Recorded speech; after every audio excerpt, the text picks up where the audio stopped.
जय श्री राम, जय भोले की, हर हर महादेव सभी को। भक्तों, प्यारे मित्रों, प्यारे दोस्तों, आज हम आप लोगों को बताएंगे कि किराए का मकान क्या होता है और मकान मालिक क्या होता है। किराए का मकान जिस पे हम किराए पर रहते हैं, सीधी बात है, वो किराए का मकान हो गया। और जिसको हम किराया देते हैं, जिसका हम कहना मानते हैं, जिसके मकान में हम रहते हैं, वो मकान मालिक हो गया। उसी प्रकार से हमारा शरीर भी ये किराए का मकान ही है। एक दिन इसको छोड़कर जाना ही पड़ेगा। जब जिसका समय आता है उसको ये किराए का मकान छोड़कर उस प्रभु मालिक के घर जाना ही पड़ता है। सबका मालिक वही है, परम परमात्मा ईश्वर ही सबका मालिक है। इसलिए हम बताएंगे कि आप इस किराए के मकान में जब तक रहे, प्रसन्नता पूर्वक रहे, आनंद पूर्वक रहे। जिस प्रकार से जो व्यक्ति किराए के मकान में रहते हैं वो अच्छी तरह से इस बात को जानते हैं और समझते हैं कि इस मकान में जिस में रहते हैं हम, उसको यदि हम सुंदर बनाए रखते हैं, उसका ध्यान रखते हैं, तो हमारा मकान मालिक हमसे प्रसन्न रहता है।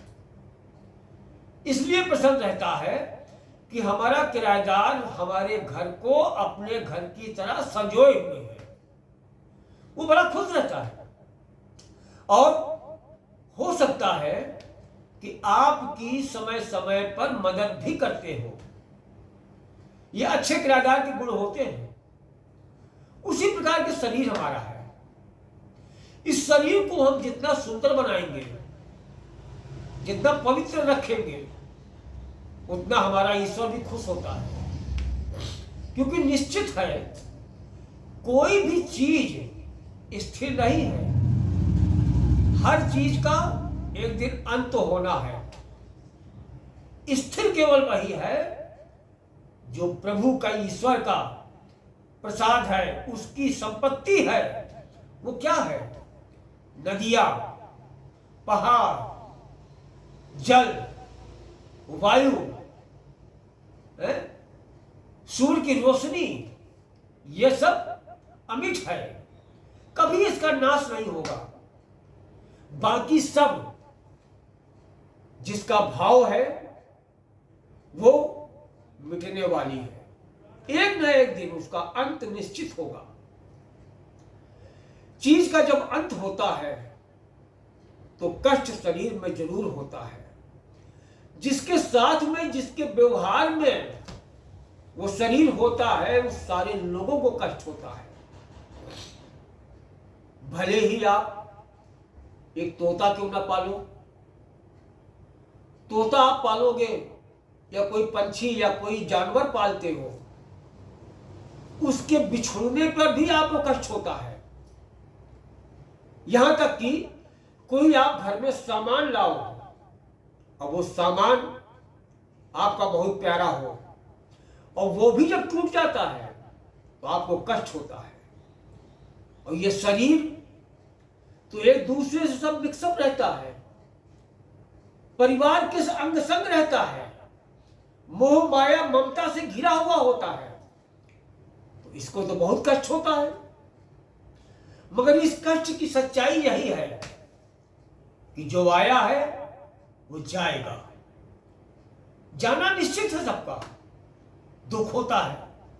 बच्चा जब आता है, जन्म लेता है, तब बच्चा स्वयं रोता है।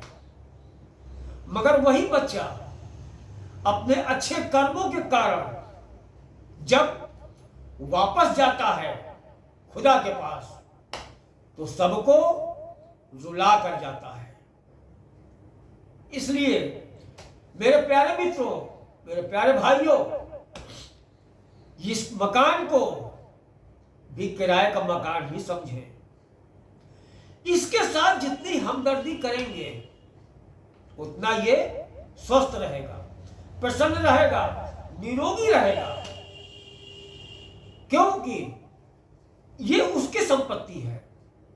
ये मकान, घर द्वार, ये सब आपकी संपत्ति है, मेरी संपत्ति है, मेरा हक है। हम कह सकते हैं मेरा है, मगर इस शरीर को कभी मत कहना ये मेरा है। प्रभु ये तो तेरी संपत्ति है, इसको संभालने का ठेका तूने मुझको दे रखा है, जिसको मैं संभाले हुए हूं। कहीं से कोई त्रुटि हो प्रभु तो मुझे क्षमा करना, बता देना। मैं इसको सुंदर बनाने के लिए हमेशा लगा रहता हूं। सुंदर कैसे बनता है? हमारे मन, क्रम, वचन, वाणी से। सबसे सुंदर जो चीज है शरीर को सुंदर बनाने वाली, वो हमारी क्या है? वाणी। ऐसी वाणी बोलिए मन का आपा खोए, औरन को शीतल करे आपहु शीतल हुए। इसलिए सदा याद रखिए, इन नश्वर शरीर से ज्यादा प्रेम मत करिए। यह शरीर बहुत आलसी है। आपने देखा होगा कि रात में जब आप सोने जाते हो तो भगवान को याद करते हो। प्रभु नींद नहीं आ रही है और प्रभु आपको नींद दे देते हैं। सुबह क्योंकि सुलाता वो है तो जगाएगा भी तो वही, तो सुबह आपको जगाता है और सुबह आप अपने विवेक के कारण आलस में आ जाते हो। अरे अभी क्या करना है, अभी कौन सुबह हो गई है?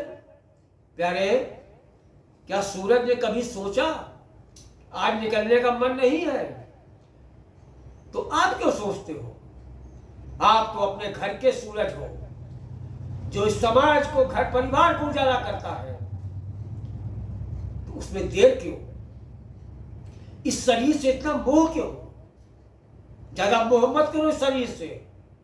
एक दिन आएगा जब इस शरीर को आप छोड़ के चले जाओगे तो आपके ही अपने सगे संबंधी, कोई बारी नहीं होगा, आपके सगे संबंधी ही जला के इसको राख कर देंगे, कुछ नहीं बचेगा। चिंता उसकी करो जो हमेशा जीवन के साथ है और जीवन के बाद भी है। इसको जितना तपाओगे उतना ये प्रसन्न रहेगा, और जितना इसको लेटाओगे उतना ये बेकार बनेगा। जिस प्रकार से खड़ा वाहन कुछ दिन के बाद में बेकार होने लगता है, उसी तरीके से हमारा शरीर भी यदि आलस के वश लेटा हुआ है, पड़ा हुआ है, सोच में है, तो ये सोच और चिंता, आलस ही इसको जीवन में घर कर जाएगी और एक दिन मनुष्य शरीर छोड़ के चला जाएगा। आलस मत आने दो।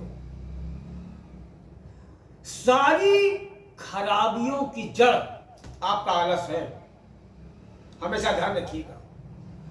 आलस को जिसने त्याग दिया विजयी वही बना है। आलसी आदमी को कभी आपने ऊंचे पद पे नहीं देखा होगा। जो आलसी नहीं होते हैं उनके कार्य सब समय पे होते हैं, और जो आलसी होते हैं उनके कार्य कोई समय पे नहीं होते हैं।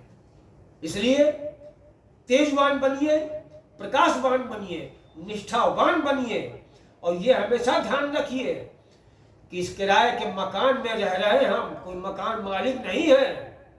अपने मकान मालिक को खुश रखना है तो हमेशा कर्मठता के साथ में, निष्ठा के साथ में, प्रेम के साथ में आगे बढ़िए, आपका जीवन सफल हो जाएगा। और आप यही सोचो हम क्या कर सकते हैं, हमसे कुछ होते नहीं है, तो यकीन मानिए यदि आप ऐसा रोज कहते हो तो एक दिन आएगा कि आप वैसे ही बन जाओगे, कुछ नहीं कर पाओगे, क्योंकि आपकी सोच वैसे ही है ना। सोच को बदल दो, सब कुछ कर लोगे। तो प्यारे मित्रों, आप ये देखो कि मेरी उम्र कितनी बची, उसको 100 में से घटा दो। मान लीजिए आपकी एज 30 साल है, तो आपको जिंदा कैसा साल रहना है? 100 साल। तो 100 में से 30 गए, कितने बचे? 70 साल। यानी कि 70 साल इस जीवन को बढ़िया बनाना है। हमेशा ध्यान रखिए, जीवन को जितना सुंदर आप बनाओगे, आनंद आपके जीवन में उतना ही आएगा। इसलिए किराए मकान से ज्यादा मोहब्बत मत करिए, इसको भिड़ाए रहिए।